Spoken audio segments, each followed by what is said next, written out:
ಕರ್ನಾಟಕದ ಆತ್ಮೀಯ ಸ್ಪರ್ಧಾರ್ಥಿಗಳಿಗೆ ಮಂಜುನಾಥ್ ಹಿರೇಮಠ್ ಮಾಡುವ ನಮಸ್ಕಾರಗಳು.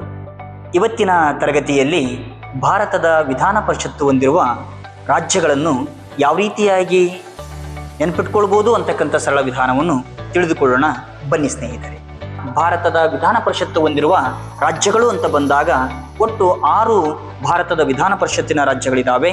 ಅದೇ ರೀತಿಯಾಗಿ ಕರ್ನಾಟಕ ಆಗಿರ್ಬೋದು, ತೆಲಂಗಾಣ ಆಗಿರ್ಬೋದು, ಆಂಧ್ರ ಪ್ರದೇಶ ಆಗಿರ್ಬೋದು, ಮಹಾರಾಷ್ಟ್ರ ಆಗಿರ್ಬೋದು, ಬಿಹಾರ್ ಆಗಿರ್ಬೋದು, ಉತ್ತರ ಪ್ರದೇಶ ಆಗಿರ್ಬೋದು. ಇತ್ತೀಚೆಗೆ ಜಮ್ಮು ಕಾಶ್ಮೀರ ಅಂತಕ್ಕಂಥದ್ದು ವಿಧಾನ ಪರಿಷತ್ತಿನ ಸ್ಥಾನಮಾನವನ್ನು ಕಳೆದುಕೊಂಡು ಸ್ನೇಹಿತರೆ. ಇದನ್ನ ಟ್ರಿಕ್ಸ್ಗಳ ಮೂಲಕವಾಗಿ ನೋಡೋದಾದ್ರೆ ನಾವು KT ಅಂಬುಜಾ ಅಂತಕ್ಕಂಥ ಟ್ರಿಕ್ಸ್ ಅನ್ನು ಬಳಕೆ ಮಾಡ್ಬೋದು.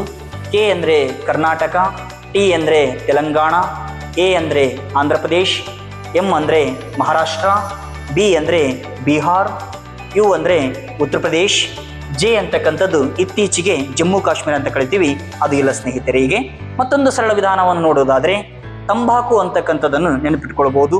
ತಂಬಾಕು ಅಂತ ಬಂದಾಗ T ಎಂದರೆ ತೆಲಂಗಾಣ, A ಎಂದರೆ ಆಂಧ್ರ ಪ್ರದೇಶ್, M ಎಂದರೆ ಮಹಾರಾಷ್ಟ್ರ, B ಎಂದರೆ ಬಿಹಾರ್, U ಎಂದರೆ ಉತ್ತರ ಪ್ರದೇಶ್, K ಎಂದರೆ ಕರ್ನಾಟಕ. 6 ವಿಧಾನ ಪರಿಷತ್ತು ಹೊಂದಿರುವಂತಹ ಸ್ಥಳಗಳು ಅಂತ ನೋಡ್ತೀವಿ. ಅದೇ ರೀತಿಯಾಗಿರ್ತಕ್ಕಂಥ ಆ ಉತ್ತಮ ಕಬೀರ ಅಂತಕ್ಕಂಥದ್ದು ಮತ್ತೊಂದು ಸರಳವಾಗಿರ್ತಕ್ಕಂಥ ವಿಧಾನ.